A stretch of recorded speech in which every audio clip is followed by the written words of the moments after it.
So 3.8 update is out and we have new equipping system. Unfortunately, it made it into Blitz. Let's have a look what we got there. First of all, we have, as you know,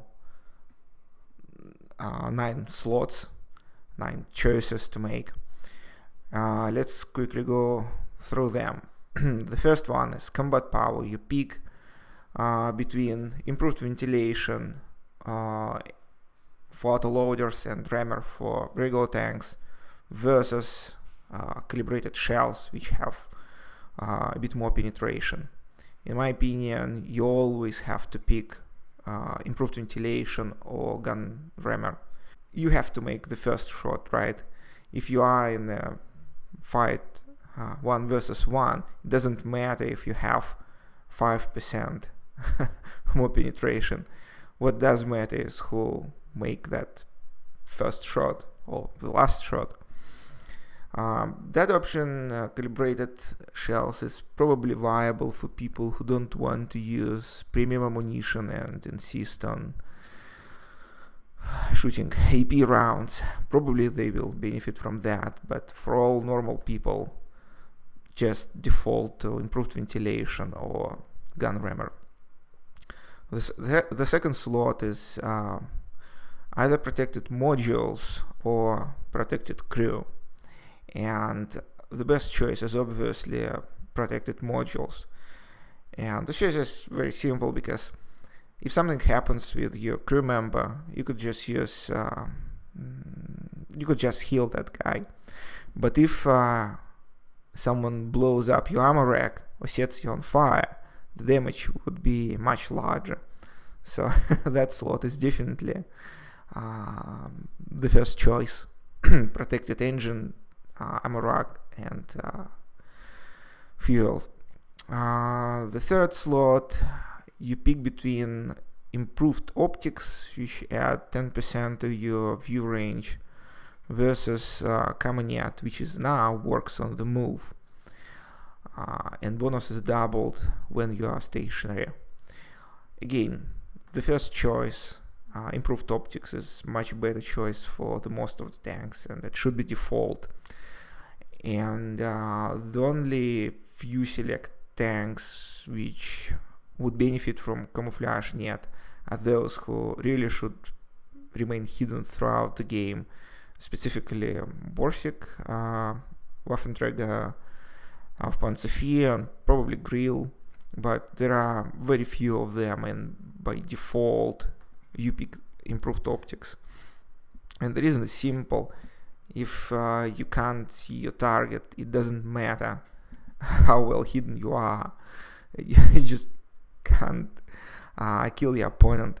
So it's much more important to have vision first, and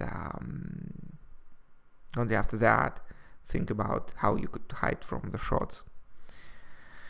So combat power second level, we have to pick between enhanced gun laying drive and increased shell velocity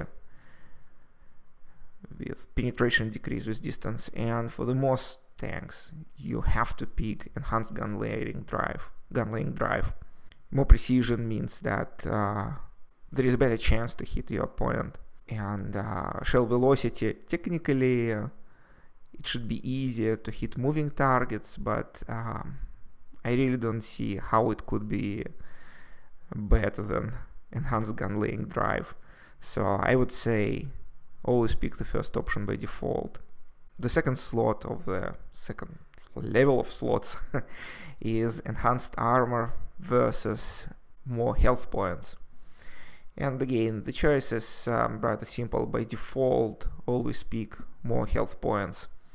And if you are driving lightly protected vehicles like Borsig or light tanks or something like Grill, always pick more HP.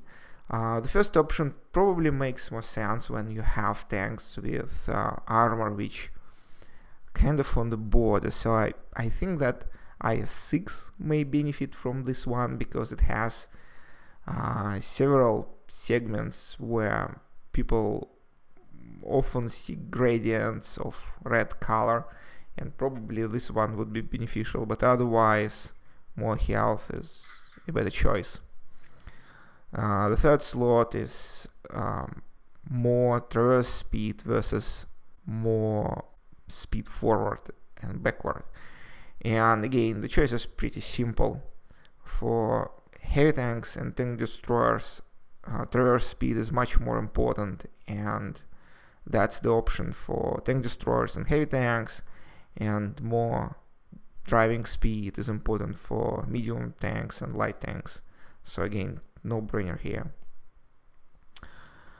First slot of the third level, you have to pick between vertical stabilizer and minus refined gun, which gives you -5 to dispersion at 100 meters. That probably the only one slot which you may consider thinking about.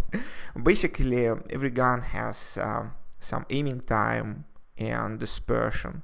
So what you should be doing is looking at gun characteristics, and if you see that dispersion is too bad and aiming time is not too bad, you should pick refined gun. And if aiming time is still pretty bad, you probably have to pick vertical stabilizer.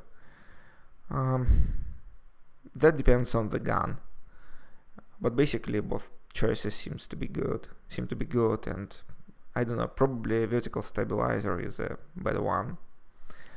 The second slot is enhanced tracks versus toolbox. Like if you have light tank or tank destroyer, you should definitely pick enhanced tracks, because this would help you to keep driving. And the second option, toolbox, it adds 25% repair speed for all modules, and that's probably a better choice for heavy tanks and maybe medium tanks. I don't know. So if mobility is paramount, pick this one. Otherwise, toolbox probably is a better one. And the last option is plus 10% to consumable cooldown speed.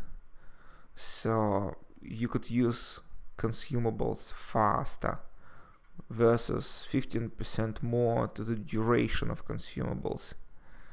I think the first option is actually a much better one, because you have a limited, you have just 3 slots for repair kit, like small repair kit, large repair kit, and adrenaline.